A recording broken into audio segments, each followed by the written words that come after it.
Wesh! Il y en a qui m'ont déjà vu dans la salle? Non? Non, ça m'arrange parce que les gens souvent aiment pas trop ce que je fais.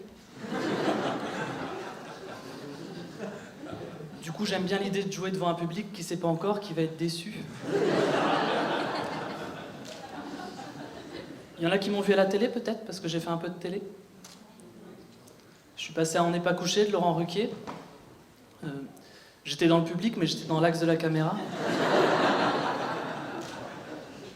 C'était le 12 octobre 2006. Il y en a qui m'ont vu?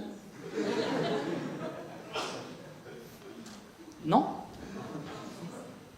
À la base, ce soir, j'étais pas prévu. En fait, j'habite pas très loin du théâtre du Trévis. Du coup, j'étais juste venu pour faire pipi. Pour économiser une chasse d'eau. Et il y a la programmatrice qui m'a vu et qui m'a dit « Bah, on va te mettre du coup. » C'est le principe de la pitié. Du coup, ce soir, je fais un petit peu comme la salade d'entrée du Buffalo Grill.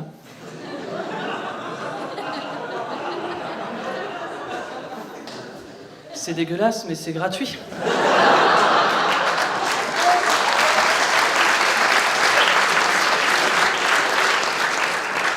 Merci Strasbourg, vous êtes un public formidable. Alors c'est pas gratuit pour vous, donc je voulais vous remercier d'avoir dépensé 12,95 € pour être venu ce soir, puisque vous êtes en train d'assister à un spectacle qui fait partie de la grande famille des spectacles à 12,95 €. Alors qu'est-ce qu'un spectacle à 12,95 €? Vous allez le voir, c'est un moment sympa, mais pas non plus fou. C'est pas comme ces spectacles à 30 €, où là il y a plus de rythme, plus de rire, plus d'ambition. C'est-à-dire que demain, en allant au travail, vous pourrez parler de votre soirée à votre collègue. Vous pourrez dire « Solange, hier soir, je suis allé voir un florilège d'humoristes au Field et c'était vachement bien. » Eh bien, Solange, ça lui fera pas sa matinée.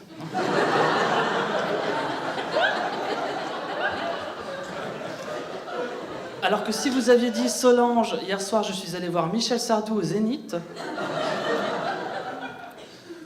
bah là, il y avait de quoi fanfaronner dans les couloirs. Voilà, bah, vu que j'étais pas prévu, je sais pas trop ce que je peux vous dire d'autre. Je vais peut-être me présenter. Je m'appelle Thomas. Voilà. Je suis né en 1990, sachant que Thomas est le prénom masculin le plus donné en 1990. Ce qui veut dire que mes parents, au moment de choisir ce marqueur social qui me poursuivrait toute ma vie, bah, mes parents, visiblement, au moment de faire ce choix décisif, bah, ils ont eu la flemme.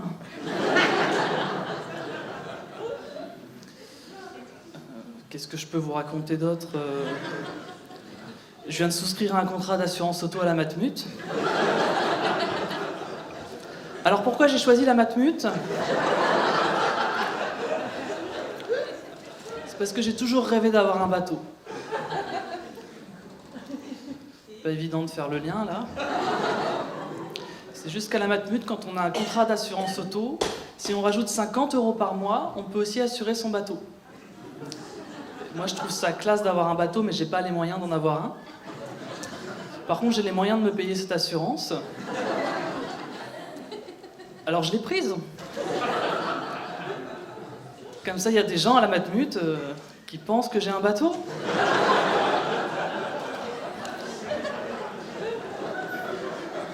Du coup, des fois, je les appelle, je me fais un kiff.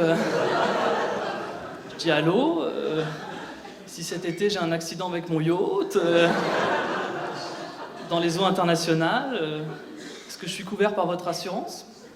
Et là, le gars me répond, et il pense qu'il est en train de parler à un mec qui a un bateau, pour seulement 50 €. Qu'est-ce que je peux vous dire d'autre? Quand j'étais petit, je rêvais de vivre dans le monde du Monopoly, parce que je trouve que le système judiciaire il est hyper marrant. Il y a une cellule avec une prison et juste la place pour un gars. Ce qui veut dire que dans le monde du Monopoly, il peut y avoir qu'un criminel. Ce qui veut dire que si le gars qui est en prison, il est là parce qu'il a violé toute une classe de CM2, et que toi, t'as juste pas payé ta taxe d'habitation, bah tu prends sa place, et Marc Dutroux, il peut sortir, tranquille. Et s'il fait un double 6, il peut même acheter la rue de la Paix. Et c'est un bon délire d'acheter une rue. Moi, je pourrais jamais en acheter de ma vie. Je pourrais peut-être même jamais acheter une maison, parce que dans le monde des humains, acheter une maison, c'est compliqué. Il faut faire un prêt, avoir un bon dossier, avoir un bon taux. Alors que dans le monde du Monopoly, si t'es une chaussure géante, ça passe.